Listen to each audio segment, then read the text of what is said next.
All right. I thought I was going deaf there for a minute. That video did not play sound. Good. Well, hey, good morning, church. Hey, good. You guys are awake. Man, I just want to thank you guys. Even just personally, I'm so proud of what you did with Touch Manatee. Showing up in all those places and being Jesus' hands and feet and showing people that we care about them because God cares about them is the mission of this church. That's why we say love God, love others, serve the world. It's the way that Jesus did it. And so I just want to let you guys know I'm so proud of you for doing that. And today we want to continue our series. This is the finale of this series. We're doing a series called Life on Mission. And throughout this series, we've been talking about how to live a life that was on mission. Jesus, when he was baptized, when he came up filled with the Holy Spirit, lived a life on mission. It was the moment that his ministry began, and from that day that day forward, his mission was set. You just see that all the things that he did in his 3.5 years here on earth just flowed from him because he lived a life that was on mission. And he did it as an example so that we can also live a life on mission as well. So we've talked about a lot of things. We've talked about how to identify people that are around you and what should we do? We should pray for them and invite them and talk to them and see how God opens up doors. And we've talked about how to share our faith with other people and dispelled kind of some of the hokey things that we think sharing faith is about, but talked about how to witness naturally and to share with people what God has done in our lives. And today what I want to do is I want to talk about one of the things that will either hinder you or help you with your life on mission. It'll either help you to have the life that is on mission, or it will take you off mission. It's one of those areas of our lives that it can creep up, and before we know it, we have influences that we wish that we didn't have that are taking us away from the direction that God wants us on. And in our lives, it'll manifest in many different ways. I want to talk about friendships. I want to talk about those people in our lives that we call friends. Jesus, this is Palm Sunday. Palm Sunday is the time when we celebrate, just in church calendar, that Jesus rode into Jerusalem on a donkey. He came in, they put palm fronds down, that's why we call it Palm Sunday, and he announced himself as the king. He came in this triumphant kind of way. And this is the event that leads up to the time that we celebrate next week, when Jesus would be arrested, when he would be tried, when he would be buried, when he would die and then be raised from the dead. That's what we celebrate through this Easter time, and this is the time that leads up to it. The Gospel of John records a story that happens within this week. It's the very last teaching that John records that Jesus gives his disciples, his followers, the people he did life with, the very last teaching that he gives them before the events of Easter transpire, before he's arrested, killed, buried, and resurrected. And this is what he says. In John 15:15, he's talking to his disciples, and he says, "No longer do I call you slaves, for the slave does not know what his master is doing. But I have called you friends. For all things that I have heard from my Father, I have made known to you." This is fascinating. I can imagine what it would have felt like to be a disciple at that moment. You see, they were following Jesus, the Son of God. God incarnate here on earth. This is God. They were following him. They were following him, living with him, going from place to place, having moments around the campfire, traveling from city to city, sharing meals together. They had seen the miracles that Jesus had done. They had heard all of the teachings that Jesus had given. Jesus even had times where he commissioned them to go out and to try it out for themselves, to do the same things that he was doing, to share the gospel in various places, and to come back to him. And I imagine that on that return journey, he would teach them more and help them through their things. They had done this for 3 to 3.5 years. And at no point during this time do we have any information that Jesus ever used this word friend. But he did now. You see, for the disciples, they would have expected the servant master kind of language. You are God of the universe. We have seen what you have done. You are the master. We are the slave, the servant before you. The same kind of language Jesus uses in Luke chapter 6 when he says, I am the teacher and you are the student. That's the kind of relationship they would have had. They would have expected that sort of thing.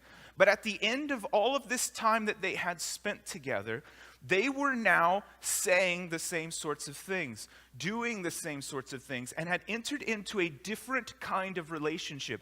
And Jesus wanted to be sure to tell them that I no longer view you in this master-slave kind of way.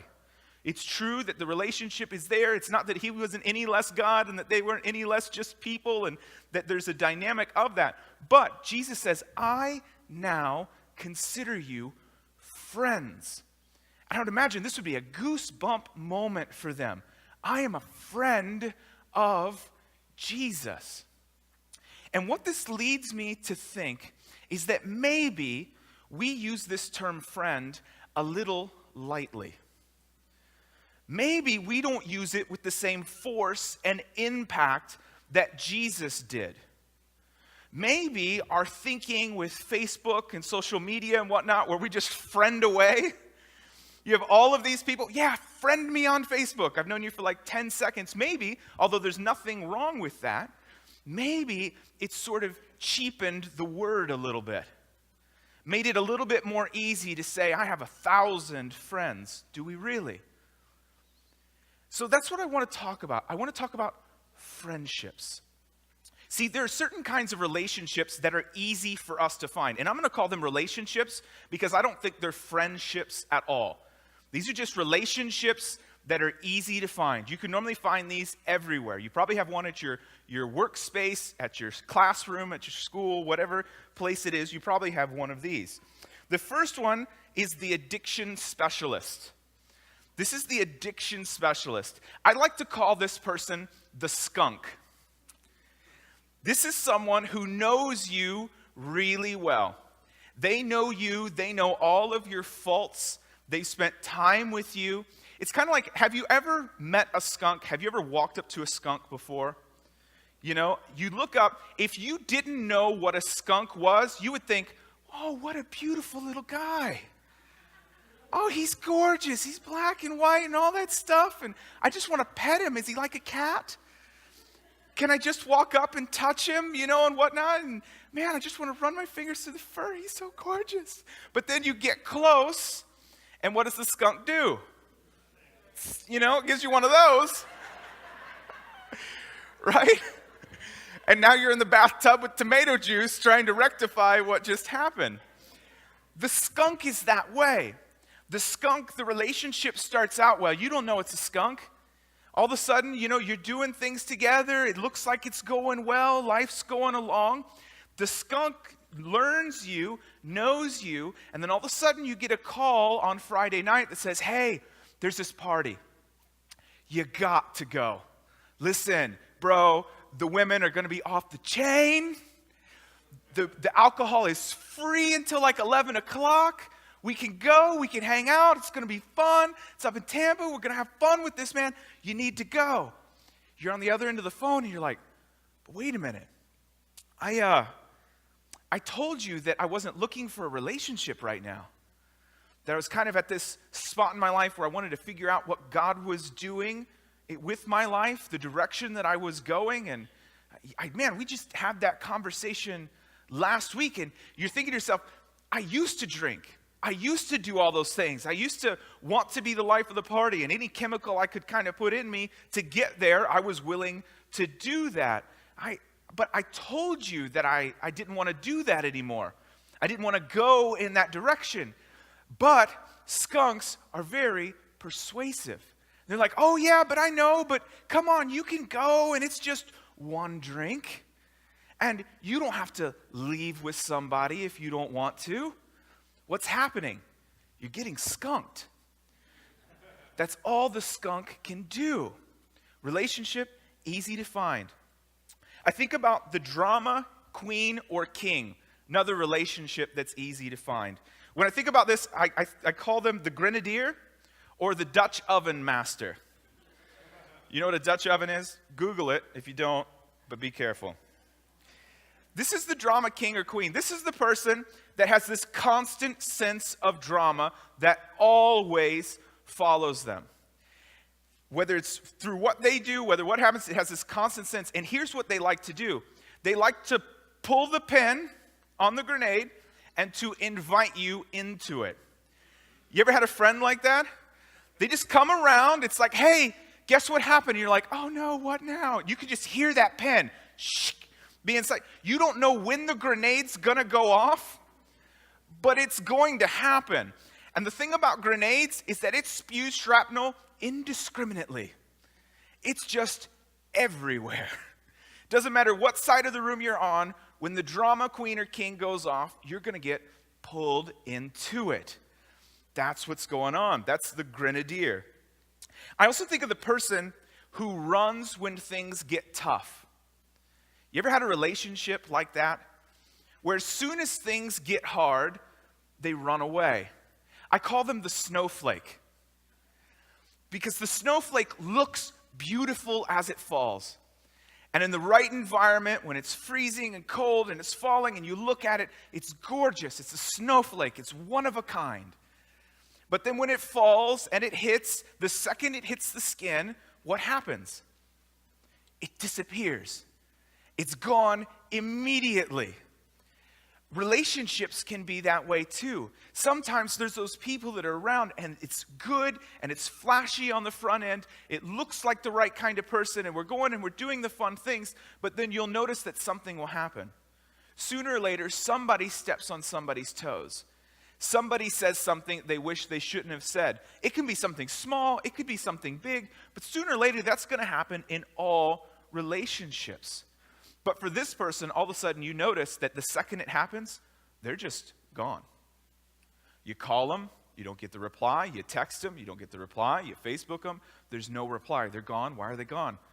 Because they're a snowflake.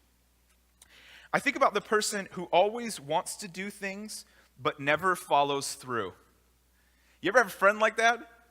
It's like they always want to do something. They always want to go. They're always like, yeah, give me a call. On Sunday, let's go and let's hang and let's do that thing. And then you do it, you call them, you leave a message, and you're like, man, you didn't get back to me. What's going on? And so you get there, it's like Saturday, and so you shoot them a text. You're like, oh, that's not pushy, right? Okay, yeah, send them a text. And then Saturday goes on, and Saturday night, you shoot them a Facebook that's like 3 question marks in a row, like what's going on?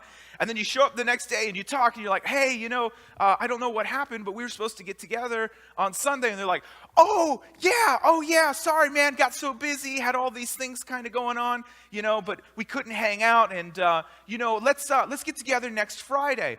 But you find you do the same thing again with the same results. They never, ever follow through, kind of going through. I call these people the kites. Because the whole point of the it's just the struggle back and forth. The kite only works when it's 50 feet out, up in the air, and you're pulling against each other, right? The whole point of the kite is that it never lands. You pull it down, and it's worthless again. You just throw it back up in the air. That's the thing. The struggle of that relationship is really all it is. It never lands. It never progresses. I think about the leech or the mooch or the excessively needy person. You ever have a relationship that was that way? Just design. It's just like it sucks you dry. There's always something that the person needs. It's one-sided. Whether they're leeching it out or mooching it out, always asking something for you. I call these people the vampires. Because it's not over until you've got no more blood. I think about the person, they're the people who turn on you. These are the Benedict Arnolds. You guys know who Benedict Arnold is? If not, Google it, read a book, trader, kind of. The whole idea of the Benedict Arnold, the person who does this, the trader, is the person that you'll go to and you'll be in a public setting and you came together and then all of a sudden that person identifies maybe somebody who's a little bit cooler or a little bit funnier or they look a little bit better or something, and before you know it, your friend's kind of gone. kind of latched on to that other person, or you'll be with that person, and for some reason, now that you're in a public setting, everything was good when you're together, you're the butt of all the jokes. And you're like, man, I thought we had a better relationship than this. How come you're always just putting me down? And it's not this sense of fun, it's not this sense of whatever. You feel like you're at the negative side of this thing. That's the Benedict Arnold. And when you look at this list of things, it's no wonder that these relationships are easy to find, right? Because nobody wants to be their friends. And so they're available, they go, it's easy to connect through that. But we don't want to be friends that are like that. And so I want to give you a definition of friendship. This is what friendship looks like. This is a friend. A friend is a trustworthy peer with whom we mutually choose to lovingly live with by seeking unique access and service for God's glory and for our mutual good. That's heavy, right? Kind of like legal language in a sense. Let me read it one more time. A friend is a trustworthy peer with whom we mutually choose to lovingly live with by seeking unique access and service for God's glory and our mutual good. Let's break this down. A friend is a trustworthy peer. It's a peer. Somebody who is your peer, somebody who is generally like you. We tend to be attracted to people who are within the same kind of demographic, age, different things with us. But a peer nonetheless, a trustworthy peer. Proverbs 12:22 says this, "The Lord detests lying lips, but he delights in people who are trustworthy." Why? Because real relationships are built upon trust. I need to know that when we enter into this relationship, that if you really learn who I am, you learn the things about me, that I can trust you with that. A person's character is one of the highest things that we look at whenever we want to form a friendship. That's why God says that. He detests lying lips. It's all false. The relationship is based upon falsehoods. People that'll just tell you what you want to hear or to lie in order to better themselves in a conversation. You can't have real relationship with somebody like that. You need somebody who's trustworthy, who will tell you like it really is, but who can also hear like you really are. The stories of your life, and you can trust them with that. Anybody watch that show Shark Tank? Yeah, I love that show. I don't know what it is about it, the deals that are being made. It's like, are they going to get the deal? Are they not? There's a guy on that show. His name is Damon John. He's the guy who founded FUBU. And there was a quote, and when I was putting this together, I tracked it down and I found it. This is what he says. He says, "In the founders, I look for a person I feel is trustworthy, driven, and smart. I invest in the person first, because in the event that the business fails, the person and I can move forward and create another business." Isn't that cool? I really think that he's making a decision based upon wisdom that God said thousands of years ago. Why? Because businesses can fail. That's what the point of that show is. People bring ideas and inventions and different things, and people can invest in them. Ideas, businesses can fail. But if you find a trustworthy person, somebody that you're willing to invest in, the person will last. You can always come up with another idea, another business, restart something that fails. But the person that you find that's trustworthy, that's something that's worth investing in. So a friend is a trustworthy peer with whom we mutually choose. You ever have a relationship with somebody that you didn't mutually choose? They're just sort of around. You're like, how did I pick up this person? We keep following, it doesn't go away, this idea. It's a mutual decision. Sometimes we can feel like friendships just happen. We can feel like, I don't know when we became friends, but it just happened. Friendships don't just happen. At some point in time, you decided to become friends. on whatever level it was, whether you had a conversation about it or whatever happened, you started to make decisions together that you were going to be friends. So it's based upon that kind of decision. So we have these peers that we mutually choose to lovingly live with. You know, in that same passage I shared with you at the beginning, John chapter 15, where Jesus is telling them that they are his friends. Jesus, 2 verses before that, says, "Greater love has no one than this, that one lay his life down for his friends." It's powerful. See, because the whole idea of love is not an emotion. Love is a decision to sacrifice for another person.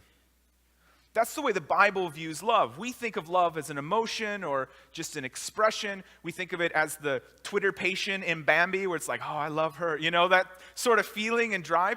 That's not really what love is. Emotions can fade, right? Feelings, Twitter patient, doesn't really last sometimes. But a decision to sacrifice for somebody, that's what love is. That's what Jesus is telling them. And it's funny, he's telling them right before he's going to go to the cross and do that and demonstrate. Love looks like somebody that's willing to give life for a friend. Jesus says that if you're going to be a friend, you're going to have to sacrifice. It's going to cost investment in them to longingly live with. When I think about this, it makes me realize that coworkers, classmates, people that are around me, I call them proximity relationships, the relationships that we have because of where we are. So think about the people at your work. You wouldn't know those people probably outside of your work in the same sort of way. I think about those relationships and it makes me think, well, maybe some of the people that I consider friends are not really friends. Maybe I'm not using that the right way, because the second you change jobs, all those relationships just go poof, right? They don't normally follow you in the same way. Or you have friends that are in a class with you, and then the next semester hits, and it's poof, they're all gone. Maybe they're not the right kind of thing. When I think about this, I think about the yearbook. Have you ever looked through an old yearbook? You look back through, and it's amazing what people wrote on there. Best friends forever, heart, heart, heart, winky face, smiley, exclamation point, you know? That sort of stuff that's in there. It's, man, we're friends for life. I can't wait to see what it looks like when we get old. We are going to tackle the world together, man, you know? All this kind of language. And you look at that, and then you read who signed it, and you're like, I don't even remember who that person is. We graduated together. I'm going to have to find their picture in here, because I don't know who that was. How did that happen? When that person wrote it, you high-fived them and said, yeah, that's awesome. We're going to keep in touch, you know? And you meant it. But as soon as the proximity goes, why? Because you didn't mutually choose and decide that, you know what, we're going to stick this out. We're going to love each other. We're going to make sure that we always have time and different things together, the kind of sacrifice side of it. Which leads to the next one. By seeking unique access and service. This is important. Friends have to have priority in your life. They have to have. Part of the contract is they have to have unique access to you. They have to have that kind of access. You know, whenever we start a small group, my wife and I at our house, we invite people over. And one of the first conversations that we have with people is we talk about refrigerator rights. What we say is, welcome to our house. Mi casa es su casa. And also, mi refrigerator is su refrigerator. And we talk about that. What are we saying? If you are thirsty, go into our kitchen, open up our refrigerator, and get something to drink. Don't feel bad. Don't feel like if there's something there, we want you to have it. If you're hungry and there's something on the shelf that you would like to eat, just eat it. You don't have to ask. We've decided that being in small group with you means that you have access to me in that sort of way. Friends can show up unannounced. You could get a knock on your door And you'd be like, hey, whoa, what are you doing here? Come on in, sit down, yeah. Were you just over this way? What's going on? You would go about your day that way. If your boss showed up at your house unannounced, what would you think? Yeah, you'd be like, you stalking me? What's going on? Is the work on fire? What's happening? It's not the same thing. You haven't given that person the same kind of permission in your life. The relationship doesn't demand that kind of access. Friends can call you 24/7. Probably that boss could not. If they called at 11:30 at night, you'd be like, listen, I'll be there in the morning, right? But a friend, you're like, hey man, I'm really glad you called. I was just about ready to lay down. What's going on? How was your day? You just go into it. They have access to your life. Unique access and service. Your friends can ask you for things that other people don't have the same permission to ask you. Let me show you what this looks like. If a friend has a need and they communicate that need and they say to you, hey, this is really hard for me to ask, but I need your help with something. With a friend, you always say something like, hey, don't worry about it. Yeah, I'm here. I'm here to help you. Don't worry that it's hard. Don't worry about all. You try to minimize that. As a matter of fact, if your friend didn't communicate a need that they have in their life and it was a big need, if you find that out later, you might even be offended with your friend that your friend didn't tell you. You might even say something like, how could you not tell me? I would have helped you, right? Because that's the part of a friendship. That's part of it. You have unique access, but also service. You're willing to do things for your friends that you can't just do for everyone.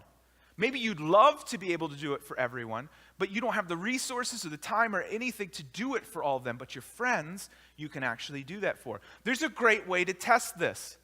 Post on Facebook or message all your friends that you want to move. I call this the moving test. The people who show up, those are your friends, right? If they don't show up, start deleting them off Facebook. No, I'm just kidding. But that will show you, right? Because they have said, you know what? This is right. You are my friend. I'm willing to show up. I'm willing to give you unique access a Saturday, and I'm willing to serve you. I get nothing. You think that piece of pizza pays me for all the junk I just moved from your house? It does not, okay? But you're willing to do that. Why? Because they're friends. All right, so by unique access and service for God's glory. The point of a real friend is that God would be glorified. The point of a real friend is that God would be glorified. Now, this doesn't mean that you can't have relationships, friendships as a Christian with people who are not believers. You can have friendships with people who are not believers. You can have friendships with people who are believers. Both sides of that can work. But the content of your relationship must glorify God. What does that mean? The person that you go with on the weekend, your drinking buddy, is not your friend. Why? Because the content of your relationship does not glorify God. God gets no glory by getting drunk on the weekend and making silly decisions. And so the content of that relationship does not glorify him. The person that you wingman and you go to the bar and you're trying to hook up with the chicks and all that kind of stuff, that is not your friend. Why? Because the content of that relationship does not glorify God. Real friends wouldn't let friends make bad decisions. The person that you gossip with is not your friend. Why? Because gossiping does not glorify God. These are relationships that you have, and the relationship is real, but it's not a friend. Friends would never let friends make those kinds of decisions. So all relationships, we want them to glorify God in every step of the way for our mutual good. A friend must have the capacity to seek your good and their good at the same time. And this is hard. If you think about it, we're wired to seek our own good. We're wired. We come out of the gate ready to do that. We want to find things and accumulate things and to do things that bring us good naturally. You don't have to teach a baby to do that. They know already. They learn these kinds of things, Come on, serve me, serve my good. Do it. Right out of the gate, they do it. A friend has to be able to seek their own good and your good at the same time. They have to be able to fulfill the needs within their lives, but also look after you at the same time. As a matter of fact, sometimes love will dictate, because these are loving relationships, right? Sometimes love will dictate that they will have to be able to put your good ahead of their own good. That's when you know that the relationship is real, that you've sacrificed in that way. You can't be friends with somebody who can only put their good forward. Somebody who only is looking after what's good for them will normally drain you. They'll drain you of time, energy, resources, all those things, because there's a constant sense of taking. They're only concerned with what's good for them. There's this constant pulling that's from there. You're like, what's wrong with this relationship? I know what it is. You can only see your good. You've never within this relationship sought my good. I thought we were friends, but maybe we're not. A friend would never do that. A friend would see my good as well. So that's what it is. That's what a friend is. This means a lot. It means a lot. It has a lot of implications for the way that we think about the relationships around us. That means that friends will be more than just people who we are friendly with. What this means is that we are friendly with a lot of people, and that's good. You want to be friendly with people. And the more people you can be friendly with, that's great. The influence that you have, those are the people we hand out invite cards, we reach, and all of those things. Friends, though, are going to be few. Friends will be few. The people that you will find in life that will stick with you through thick and thin, through all of those things, who will invest in you, who will love you, who will seek your good. The content of the relationship is for God's glory, who will serve with you and give you that kind of access. Those are going to be few. As a matter of fact, I can only think in my own life of a handful of people who meet those qualifications, who we've entered into that kind of relationship. They're going to be few. And they're going to take an investment. They will take an investment. Sometimes we can think, what's wrong with this relationship? It's starting to get rocky. It's starting to get hard. We stepped on each other's toes. There's all those kinds of things. And we can think about bailing out of that relationship. And sometimes we can bail and miss a really great relationship that just needed us to double down on the investment.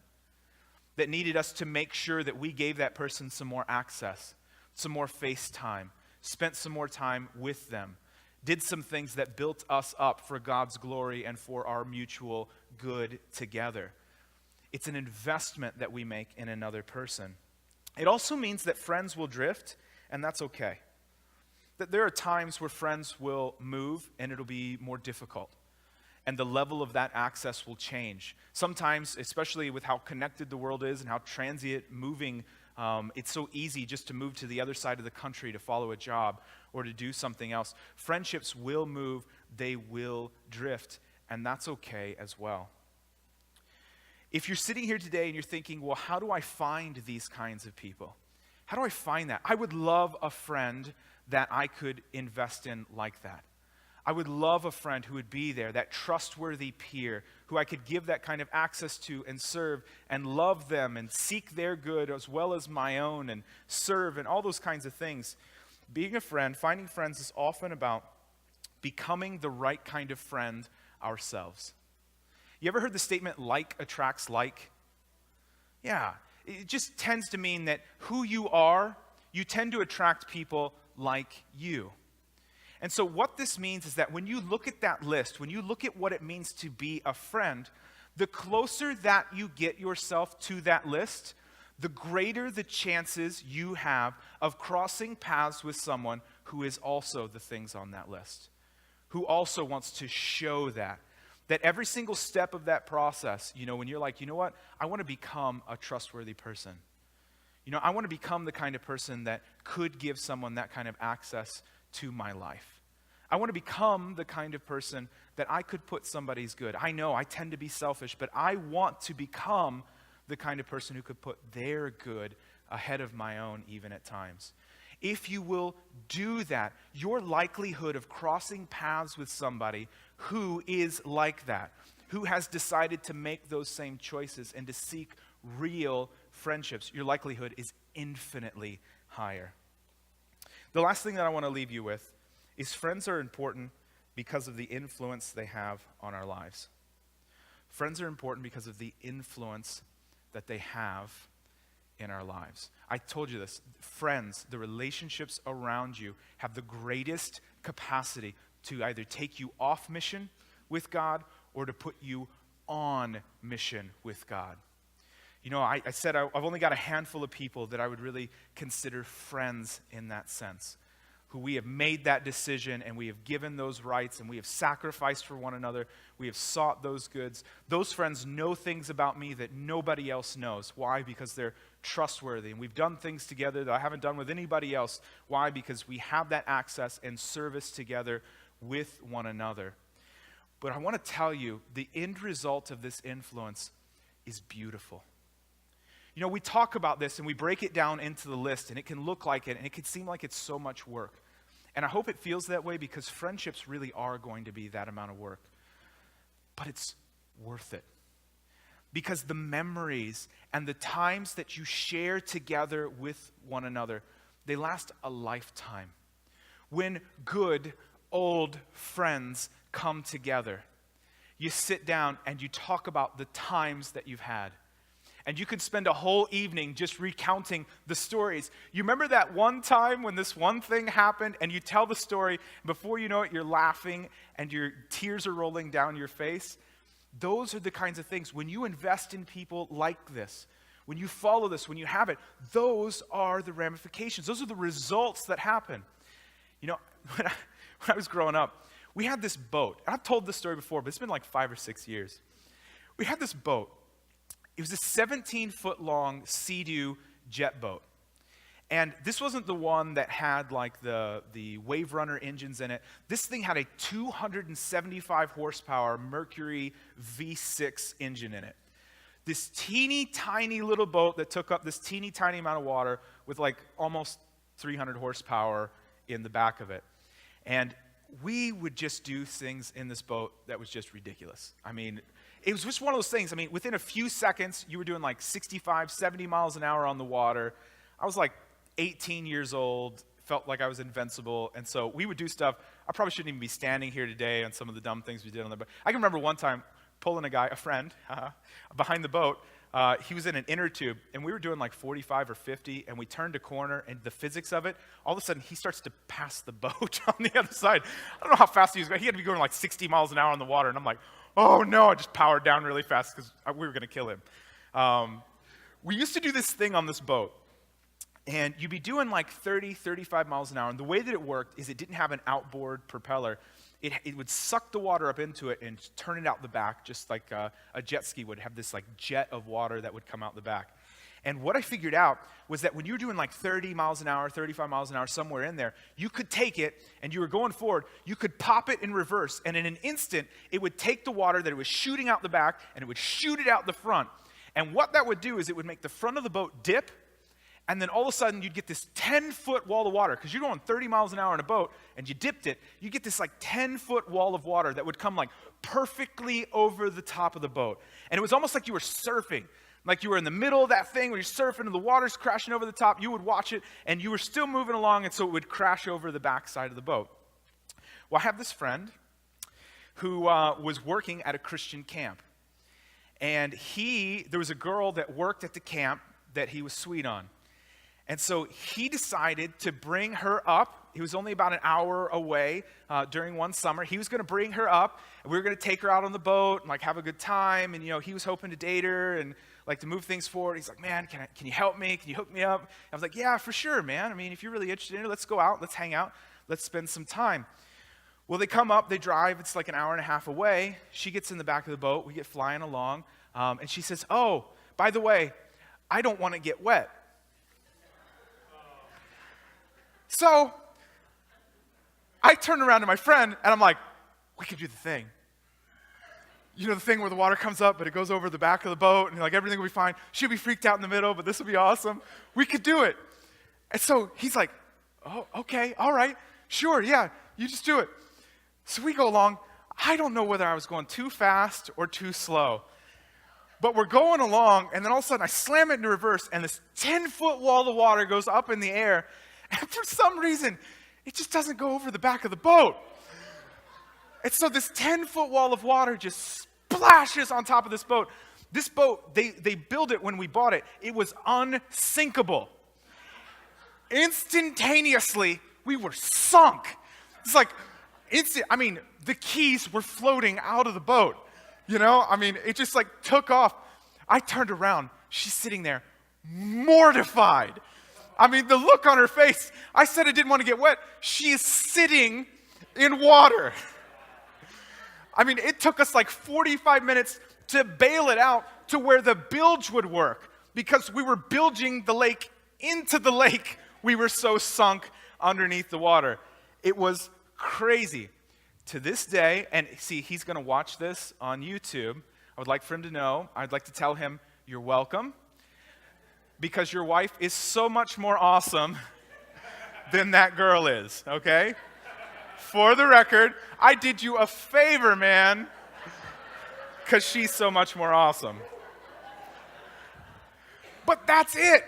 Those are the memories. Those are the experiences you have. When we're 85 years old, we're going to sit down and we're going to talk about that.